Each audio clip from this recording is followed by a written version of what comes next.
Hello guys, good morning. ഇന്ന് രാവിലെ തന്നെ സുനിയുടെ കോള് കണ്ടിട്ടാണ് എണീറ്റത്. കോള് കണ്ടപ്പോഴേ അറിയായിരുന്നു എവിടേക്കെങ്കിലും പോകാൻ വേണ്ടി വിളിക്കുകയായിരിക്കുന്നു. അപ്പോൾ തന്നെ എണീറ്റ് കുളിച്ച് റെഡിയായി. താഴെ സുനി വന്നിട്ടുണ്ടായിരുന്നു. ഹലോ ഗായ്സ്, സുനി നമ്മളെവിടെ പോണത്?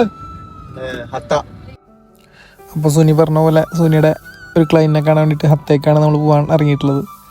പോണ വഴിയിൽ ഒരു സൂപ്പർ മാർക്കറ്റ് കയറി ഒരു കുപ്പി വെള്ളം വാങ്ങിച്ചു. നല്ല വെയിലും നല്ല ചൂടൊക്കെ ആയിട്ടുണ്ട്. നമ്മുടെ പോർച്ചുഗൽ ടീമിൻ്റെ അണ്ണൻ്റെയും പിള്ളേരുടെയും ഫ്ലക്സ് ദുബായ് കയറിയിട്ടാ ഈ വേൾഡ് കപ്പ് നമ്മൾ അണ്ണനും പിള്ളേർ തൂക്കണം എന്നാണ് വിചാരിക്കുന്നത്. നോക്കാം. മലയർ റോഡ് കയറി കഴിഞ്ഞാൽ തന്നെ രണ്ട് സൈഡിൽ നല്ല കിടിലൻ വ്യൂസാണ്.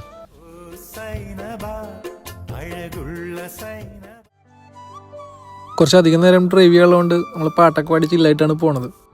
എനിക്ക് പണ്ട് മുതലേ ഈ റോട്ടിൽ കൂടെ പോകാൻ നല്ല ഇഷ്ടമാണ്. കാരണം രണ്ട് സൈഡിൽ നല്ല കിടിലൻ മലകളുള്ള വ്യൂ. അത് കഴിഞ്ഞ് നല്ല പാലക്കാട് വ്യൂ, കൊല്ലംകോട് പോയ ഫീലായി ഈ വ്യൂ കാണുമ്പോൾ. നിങ്ങൾ നോക്കിയേ ഏതാ വ്യൂ. രണ്ട് സൈഡിലും നല്ല കൂറ്റൻ മലകൾ, അതിൻ്റെ നടുവിലൂടെ റോഡിലൂടെ ഇങ്ങനെ ഡ്രൈവ് ചെയ്ത് പോകുമ്പോൾ ഫീല്. അത് തന്നെയാണ് സുനിയോട് പറഞ്ഞ് കുറച്ച് റെസ്റ്റ് എടുക്കും, ഞാൻ ഡ്രൈവ് ചെയ്യാമെന്ന് പറഞ്ഞിട്ട് ഞാനും കുറച്ച് നേരം ഡ്രൈവ് ചെയ്തു. പിന്നെ ഹത്തെത്തി നമുക്ക് ദൂരം തന്നെ കാണാൻ പറ്റും. ആ മലയുടെ മുകളിൽ വലുതാക്കി തന്നെ എഴുതിയിട്ടുണ്ട് ഹത്താണ്. അപ്പോൾ സുനിയുടെ ക്ലൈൻറ്റ് കാണുമ്പോൾ ഞാൻ ആ റെസിഡൻഷ്യൽ ഏരിയയിലുള്ള വീടുകളൊക്കെ നോക്കിയാൽ മലയുടെ സൈഡിലെ വീടുകൾ.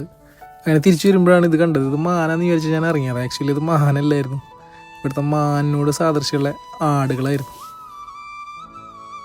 അവിടെ നല്ല കിട്ടില്ല കൊമ്പൊക്കെ ആയിട്ടുള്ള, ശരിക്കും കണ്ട മാനാന്ന് തന്നെ വിചാരിക്കും.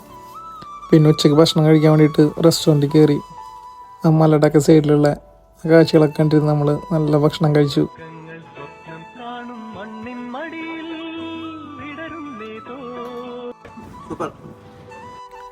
ഇനി നിങ്ങൾ ഈ ഫ്രെയിം ഒന്ന് നോക്കിയേ. ഇത് ശരിക്കും പാലക്കാട് കൊല്ലംകോടാണെന്നേ പറയുള്ളൂ. കാരണം ഞാൻ ഇപ്പോൾ ലാസ്റ്റ് നാട്ടിൽ പോയപ്പോഴും ഇതേ ഒരു വ്യൂ കൊല്ലംകോട് പോയപ്പോൾ കണ്ടിട്ടുണ്ടായിരുന്നു. പിന്നെ അതിൻ്റെ ഉൾവഴിയിലൂടെ നമ്മൾ പോകുമ്പോഴും അതേ ഒരു ഫീലാണ് കിട്ടുക. പിന്നെ നട്ടുച്ച വെയിലത്ത് നേരെ ഹത്ത ഡാമിൽ കയറി അവിടുത്തെ കുറച്ച് ഫോട്ടോസും വീഡിയോസൊക്കെ എടുത്തു. ആ സൂര്യൻ ഇങ്ങനെ നല്ല ഉദിച്ച് നിൽക്കുന്ന സമയത്ത് ആ ഡാമിൻ്റെ വെള്ളം ആ വ്യൂ ഒക്കെ കാണാൻ പ്രത്യേകതരം ഭംഗിയാട്ടാ. നോക്കിയേ, അവിടെ കയാക്കിങ് ഒക്കെ ഉണ്ട്. നമ്മൾ ഈ വെയിലായ കാരണം പോയില്ല.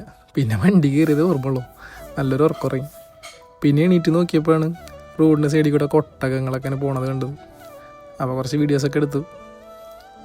ഒട്ടകത്തെ വീഡിയോ എടുക്കാൻ വേണ്ടി ഗ്ലാസ് തുറന്നപ്പോൾ പുറത്ത് നല്ല കാറ്റുണ്ടായിരുന്നു. അങ്ങനെ കാറ്റൊക്കെ കൊണ്ട് വലിയ ഡ്രൈവിന് ശേഷം നമ്മളെ റൂമിലെത്തി.